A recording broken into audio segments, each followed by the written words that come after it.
और 25 सितंबर 2022 से वो तारीख थी जब जयपुर में कांग्रेस पार्टी में बगावत दिखी थी। कुछ लोगों ने स्पीकर डॉक्टर सीपी जोशी की भूमिका पर भी उंगली उठाई। इस मामले पर डॉक्टर जगदीश चंद्र ने क्या कहा, सुनिए। कुछ लोगों ने स्पीकर सीपी जोशी के खिलाफ आवाज उठाई, तो सर आप इसे किस ढंग से देखते हैं? इसमें ऐसा था कि बगावत ने आवाज़ नहीं उठाई थी। ये जो बगावत का किस्सा दिल्ली में टिकटों के समय पे आया और लोगों ने मुद्दा उठाया कि जिन लोगों ने बगावत की थी उनको आप क्यों टिकट दे रहे हैं, धारीवाल, महेश जोशी, धर्मेंद्र राठौड़, आप क्यों दे रहे हैं। तो उसमें कुछ लोगों ने दबी ज़बान से आला कमान तक ये शिकायत पहुंचाई, शायद चिट्ठी विट्ठी भी लिखी उनको कि भाई आपने इन तीन को तो आइडेंटिफाई कर लिया, हमारे साथ एक चौथे व्यक्ति और थे जो बगावत के लिए जिम्मेदार थे, उसका पार्ट थे, वो थे डॉक्टर सीपी जोशी। तो पूछा क्यों भाई, बोला कि नहीं, जो इस्तीफे देने की रणनीति बनी थी वो सीपी के घर पे बनी थी उस दिन जो है। और जब इन लोगों को समझ नहीं आ रहा था क्या करें, सीपी के घर पे गए थे सब लोग जो है, धारीवाल सीपी के बीच में धुरी घूमती थी उस दिन रात को जो है। तो उन्होंने कहा कि आओ मैं बताता हूँ रास्ता। ऐसी शिकायत लोगों ने करी आला कमान से, लेकिन चली नहीं जो है। सीपी की इमेज एक इंडिपेंडेंट है, क्रेडिबल इमेज है उनकी, और लोग ऐसा मानते हैं कि वो इंडिपेंडेंट स्पीकर थे, उन्होंने ऐसा नहीं किया होगा। तो मानी संदेह का लाभ मिला एक तरह से, तो कोई चर्चा नहीं, उन्हें टिकट मिला सम्मान के साथ में।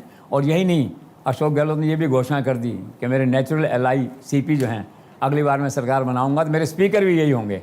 आत्मविश्वास के आप देख रहे हैं पराकाष्ठा कहने की जो है। तो सीपी की बात आई थी, चली गई। एक खबर यह भी थी कि राहुल और उनके सलाहकारों ने चुनावी सर्वे के आधार पर मौजूदा विधायकों में से 50% विधायकों के टिकट काटने का मन बनाया था, लेकिन ऐसा हुआ नहीं। तो आखिर कैसे अशोक गहलोत ने सोनिया गांधी से राहुल के इस फैसले को पलटवा दिया, बता रहे हैं डॉक्टर जगदीश चंद्र। सुना है राहुल और उनके सलाहकारों ने चुनावी सर्वे के आधार पर मौजूदा विधायकों में से 50% जो विधायक हैं उनका टिकट काटने का मन बनाया था, लेकिन ऐसा हुआ नहीं। आखिर गहलोत ने सोनिया से कैसे पलटवाया राहुल का ये फैसला? ये सही है कि 50% टिकट काटने का माहौल बना था, सर्वे हुए थे, गहलोत का सर्वे हुआ था, उसने सिफारिश नहीं की। लेकिन जो राहुल गांधी ने सर्वे करवाया था, सुनील एक एजेंसी है उनके थ्रू जो है, उसमें भी ये मन बना था कि चूँकि मैंने पहले आपसे कहा कि चुनाव विधायकों के चेहरे पे नहीं लड़ा जाए, शुरू में मन यही था, क्योंकि शिकायतें बहुत थी फील्ड में जो है ना, एंटी इनकमेंसी थी उन विधायकों के खिलाफ। तो मन बना कि 50% टिकट आप काट दो।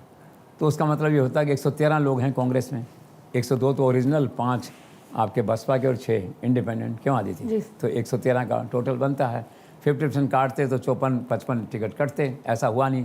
23 टिकट कटे टोटल मिला के जो है। तो ये सही है कि टिकट काटने का मन था, लेकिन टिकट कटे नहीं। अब सवाल है क्यों नहीं कटे।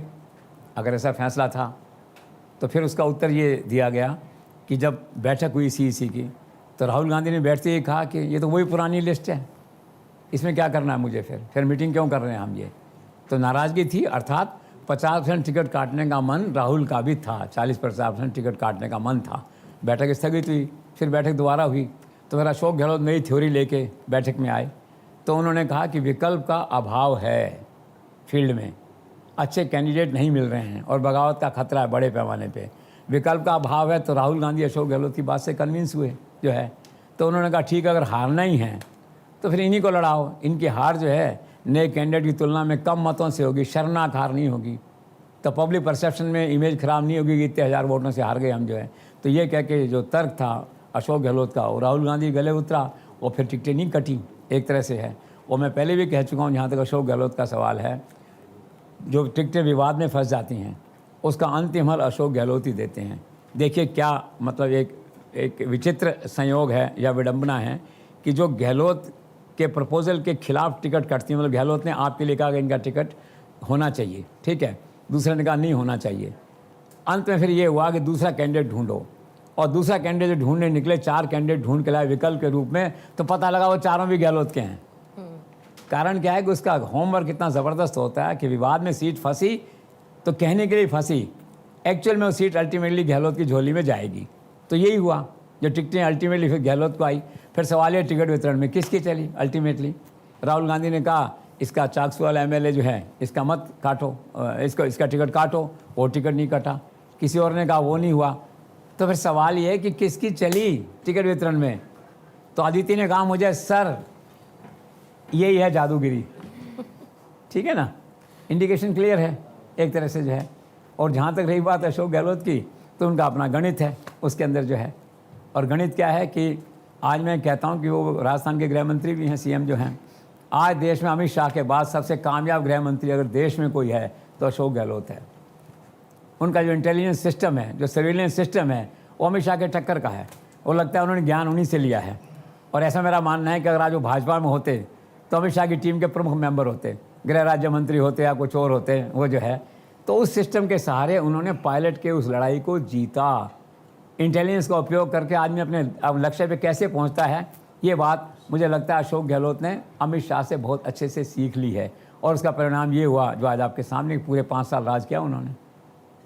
तो इसलिए जो टिकटों की बात है, इरादा था टिकट काटने का, लेकिन अल्टीमेटली वही हुआ, जादूगिरी।